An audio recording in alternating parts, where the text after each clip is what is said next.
Nouvelle journée à Téhéran pour l'équipe de À l'affiche. Alors que les relations diplomatiques et économiques s'apaisent, qu'en est-il pour la culture ? Aujourd'hui, le cinéma et le monde de l'art nous ouvrent leurs portes. La culture iranienne a beau être contrôlée de près, elle a toujours continué à faire le tour du monde.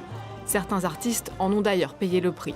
À l'instar du grand réalisateur Jafar Panahi, assigné à résidence. Ces longs métrages comme Ceci n'est pas un film ou Taxi Téhéran sont interdits ici, mais ovationnés au Festival de Cannes.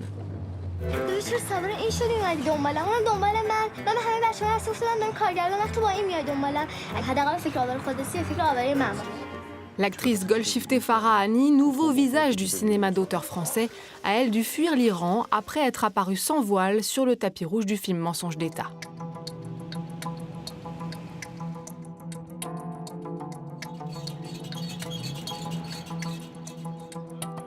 L'un des ambassadeurs du cinéma iranien est Peyman Moaadi. Ce jour-là, nous le retrouvons en plein tournage, un premier film signé du jeune réalisateur iranien Saïd Roustahi, et pour lequel l'acteur se soumet quotidiennement à un changement de look radical. Le maquillage, c'est aussi un moment pour rentrer dans la peau de votre personnage ? Ce moment précis, oui. Ça vous donne le temps de vous immerger, de plonger dans l'univers du film et celui de votre personnage. Et la meilleure façon de le faire est de vous regarder fixement dans un miroir pendant 1 heure, sans bouger, ni cligner des yeux un instant.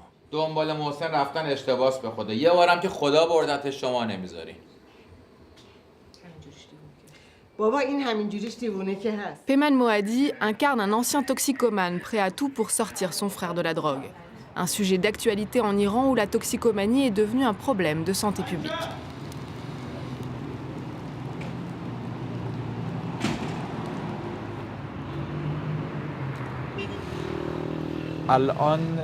Dans notre film, nous avons essayé de coller à la réalité.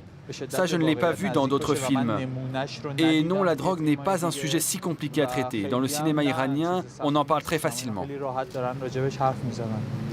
Peyman Moaadi est une star en Iran. En 2011, il donnait la réplique à Leila Hatami dans Une séparation, sacré Oscar du meilleur film étranger. Les portes d'Hollywood s'ouvrent alors pour l'acteur qui tourne ensuite aux côtés de Kristen Stewart dans Camp X-Ray. Un succès qui ne l'empêche pas de garder les pieds sur terre. Peyman nous reçoit d'ailleurs tout simplement chez lui.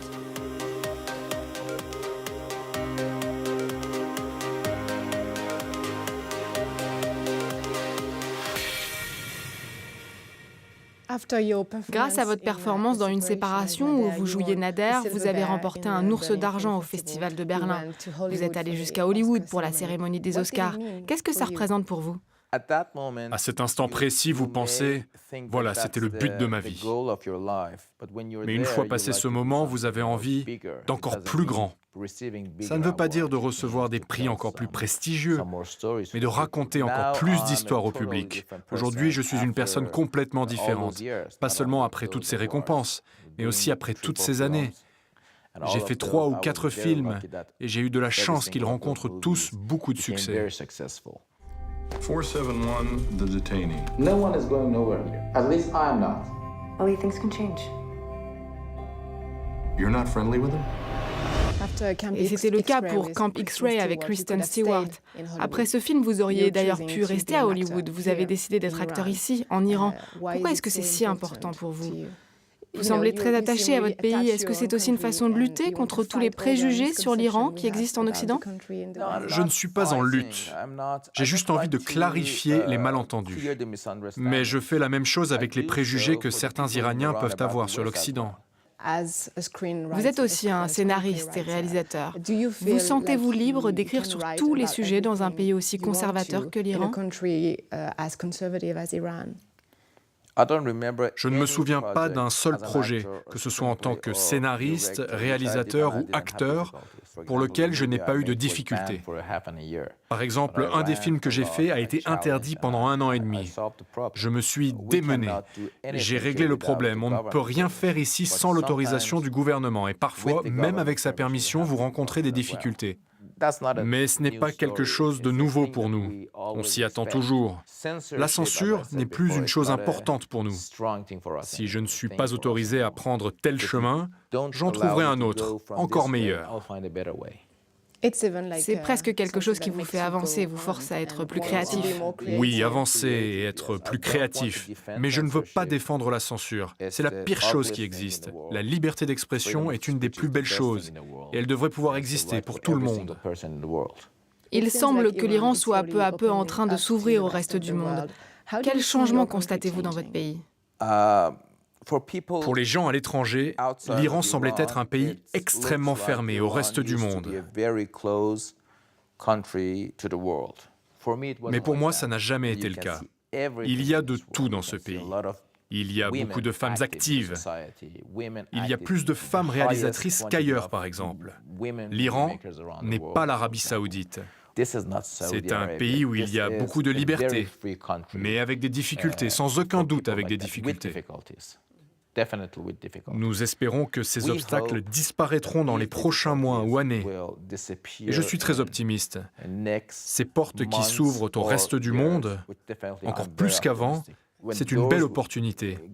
Et pas seulement pour les Iraniens, j'insiste sur ce point, mais aussi pour les gens dans le reste du monde qui vont pouvoir venir en Iran et profiter de cette opportunité pour travailler avec ce pays, avec l'Iran. Je pense que ce sera une très belle collaboration, et en particulier pour le cinéma.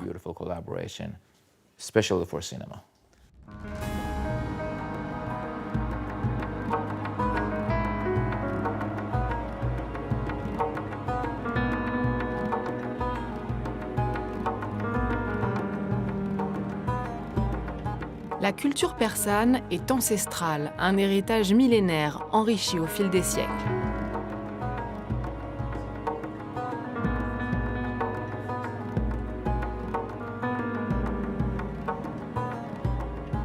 Plus surprenant, la présence de l'art contemporain à Téhéran. Même les rues sont devenues lieux de création pour les artistes de la nouvelle génération.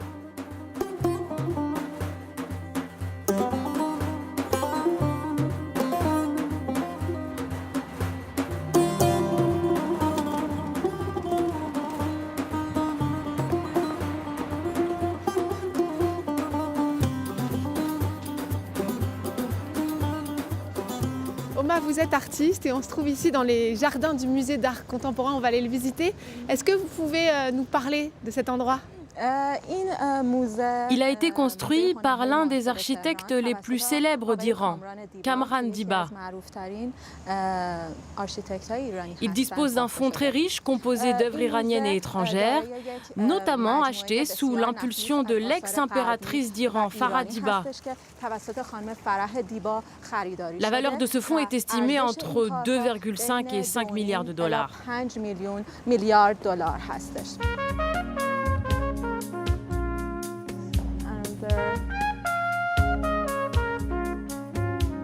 Oma, on est devant les œuvres d'une artiste, je crois que vous aimez beaucoup. Vous pouvez nous la présenter ? Farideh Lashey est une des figures les plus populaires de la peinture iranienne. En plus d'être peintre, Farideh Lashey était traductrice et écrivain, et aussi poète. Et cet artiste est vraiment un modèle pour moi.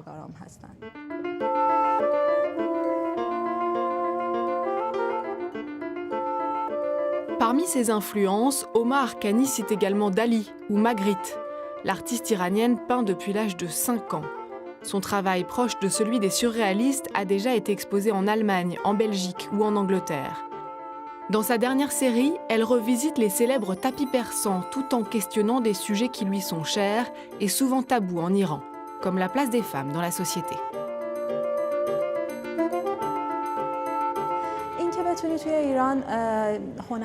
Être artiste en soi, c'est déjà compliqué en Iran à cause des moyens financiers. Alors en plus, quand tu es une femme artiste, les problèmes s'accumulent. Par le passé, j'ai eu beaucoup de difficultés à exposer mes œuvres en public parce que j'abordais des thématiques sociales, culturelles et politiques. Dans la société iranienne, c'est très dur d'oser être soi-même, sans s'auto-censurer et se livrer totalement.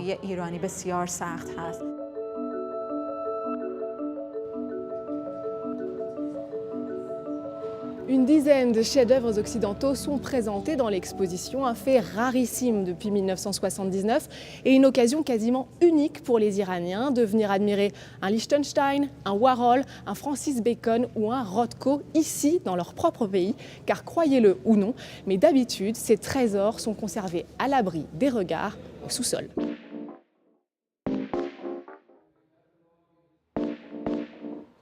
Dans un pays où il n'y a ni bar, ni boîte de nuit et où l'alcool est interdit, l'art est aussi un moyen pour la jeunesse de se retrouver. Chaque vendredi soir, fin du week-end en Iran, de nombreux jeunes Téhéranais font le tour des galeries d'art contemporain. Ravi de te rencontrer, merci de m'accueillir. Nous sommes invités à prendre le thé chez Tamineh. Même si Internet est très surveillé en Iran, elle y repère les expositions qu'elle veut voir. Rendez-vous est pris avec ses amis à la galerie AG, dans le nord de Téhéran.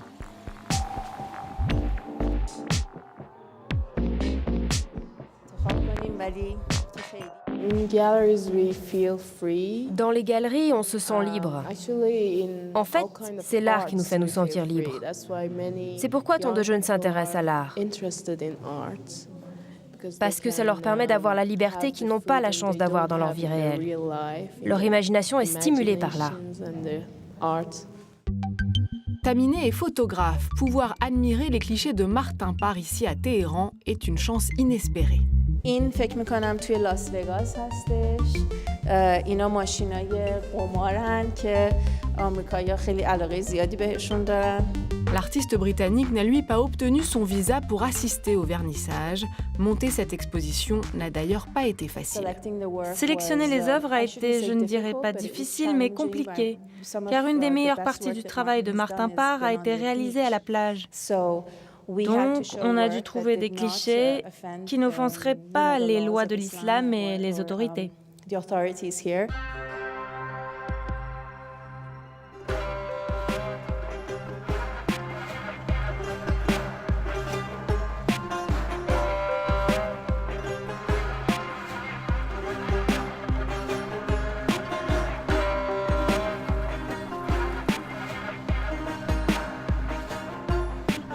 La jeunesse, tout comme les artistes iraniens, s'activent pour contrer les idées reçues sur leur pays. S'il va falloir du temps, fort à parier que leur dynamisme paiera et que la culture pourra un jour s'exprimer en Iran en toute liberté.